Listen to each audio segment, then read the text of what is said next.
Some civilizations die quickly, and some die beautifully. Egypt survived longer than almost any human dream ever should have. For thousands of years, pharaohs called themselves gods, and the Nile answered them with gold, harvests, and eternity. Alexandria glowed like a mirage at the edge of the world. Its harbors carried the wealth of continents. Its libraries held the memory of mankind itself. And above it all stood a queen, Cleopatra, the last ruler of a dynasty already collapsing beneath its own weight. But even gods begin to hear the footsteps of time. Rome was coming. An empire that did not worship the ancient world, but consumed it. And still, inside the palaces, musicians played. Markets overflowed with perfume and spices. Priests whispered prayers beneath torchlight. No one wanted to believe the end could reach them. But that was only the beginning. Alexandria was not simply a city. It was a meeting place of worlds. Greek philosophers debated beneath Egyptian temples. Roman merchants walked streets older than their own civilization. Every harbor, every market, every stone seemed to whisper the same promise. This world will last forever. And at the center of it stood Cleopatra, brilliant, dangerous, unimaginably alone. She spoke the languages of kings and scholars. She understood politics like warfare, and warfare like theater. But history is cruel to those born at the end of an age. Because while Egypt still dreamed of immortality, Rome was becoming something else entirely. Not a republic, not a kingdom, a machine. A machine that hungered for gold, power, and the future itself. And somewhere beyond the sea, Roman legions were already moving closer. No one in Alexandria understood it yet, but the ancient world had already begun to burn. The sea before Actium looked almost black, cold, endless, silent. Then the fire began. Thousands of ships collided beneath a sky filled with smoke and ash. Wood cracked apart. Men vanished into burning water. The horizon itself seemed to collapse into flame. And somewhere inside the chaos, Cleopatra watched the future of Egypt disappear. Not in a single moment, but wave by wave. Because the most terrifying thing about the death of a civilization is how ordinary it can feel while it is happening. Soldiers still shouted orders. Merchants still counted coins. Priests still whispered prayers to gods already fading into history. But this was no longer a war for a throne. Rome had come for something much greater. Memory.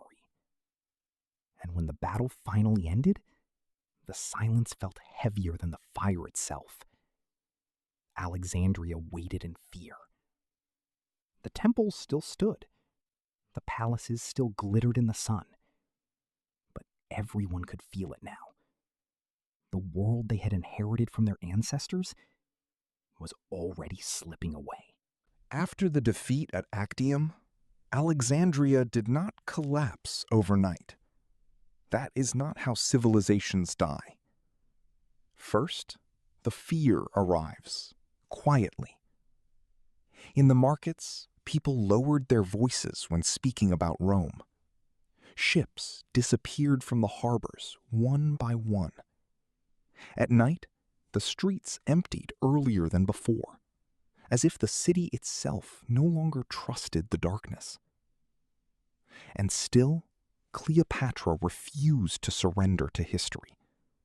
Inside her palace, Surrounded by maps, scrolls, and fading candlelight, she searched desperately for a future that no longer existed. Messengers crossed the Mediterranean, carrying promises, bargains, desperate negotiations. But Rome was no longer listening. Octavian understood something terrifying. To rule the world, Egypt could not simply be conquered. It had to be erased as a rival dream. And slowly, Alexandria began to feel like a ghost of itself. The great library still stood beneath golden. By the time Rome entered Alexandria, the city no longer felt eternal. It felt exhausted. Smoke drifted through empty streets where philosophers once argued about the stars. Statues of forgotten kings stood cracked beneath layers of ash and dust. The great palaces still shimmered beside the sea, but now they looked less like symbols of power and more like monuments waiting to become ruins. And somewhere within those silent halls walked Cleopatra.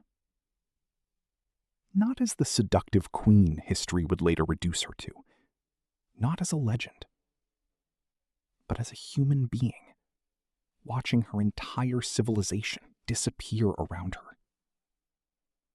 She had spent her life trying to outmaneuver time itself, through alliances, through intelligence, through love, through war.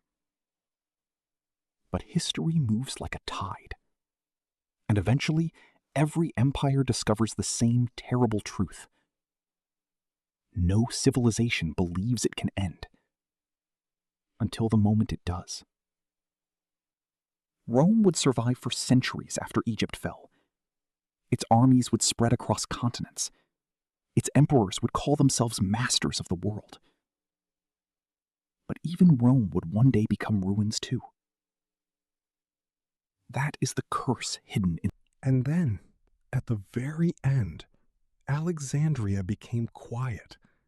Not the peaceful silence of a sleeping city, but the hollow silence that follows after something enormous has already died into someone else's future. The markets still opened each morning. Fishermen still pushed their boats into the harbor before sunrise. Children still ran through narrow streets beneath the shadows of temples older than memory itself. But the soul of Egypt was fading. Roman banners now hung above the palaces of the pharaohs. Latin echoed through halls where priests once spoke to the gods of the Nile. And slowly, almost invisibly, an ancient civilization began dissolving into someone else's future. That is how history erases worlds. Not all at once, not with a single fire or battle, but piece by piece. A language disappears. A ritual is forgotten. A generation grows up under different rulers. And eventually, what once felt eternal survives only in fragments, stories, ruins buried beneath sand. Cleopatra understood this better than anyone. For years, she had fought to preserve more than a kingdom. She was trying to preserve identity itself, a way of seeing the world that stretched back thousands of years before Rome even existed. Because Egypt was not simply old, it was ancient in a way that frightened people. Its pyramids already stood weathered by time when much of the world was still unknown wilderness. Its priests tracked the stars before Rome had become powerful. And yet, even after thousands of years, we still return to her story.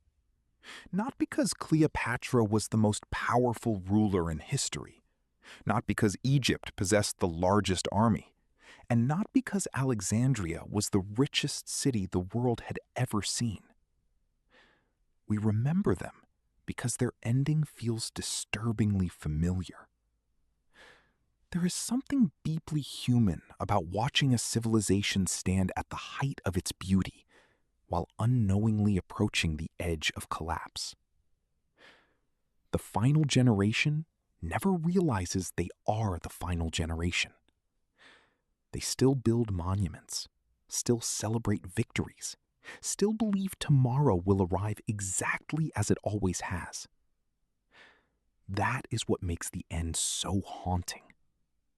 Life continues right until the moment history changes forever. Somewhere in Alexandria, on the night before Rome truly took control, candles still burned inside homes overlooking the harbor. Musicians still played beneath painted ceilings. Couples still whispered about the future as if the future belonged to them. No one can feel an empire dying in real time. Not completely. Because from inside, every civilization feels permanent. And perhaps that illusion is necessary. Without it, no one would build cities. No one would raise temples. No one would dedicate their lives to creating something meant to outlive them. Human beings survive by believing their world will continue, even when history quietly warns otherwise. And so the story of Cleopatra does not end with conquest. It ends with reflection. A quiet realization that history is not made only by victories or defeats, but by the fragile belief that what exists today will still exist tomorrow. Egypt fell not in a single moment, but in a gradual fading of certainty, a slow erosion of identity.